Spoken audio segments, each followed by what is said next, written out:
अब तक news channel ने 13 વર્ષ પૂરા કરીને 14મા વર્ષમાં પ્રવેશ કરી રહી છે તે બદલ મારા તરફથી ખૂબ ખૂબ હાર્દિક શુભકામનાઓ, શુભેચ્છાઓ, અભિનંદન.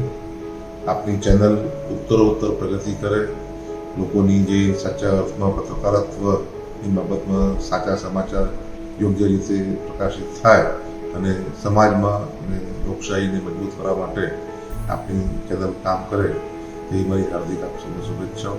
ફરીથી આપને ખૂબ ખૂબ અભિનંદન.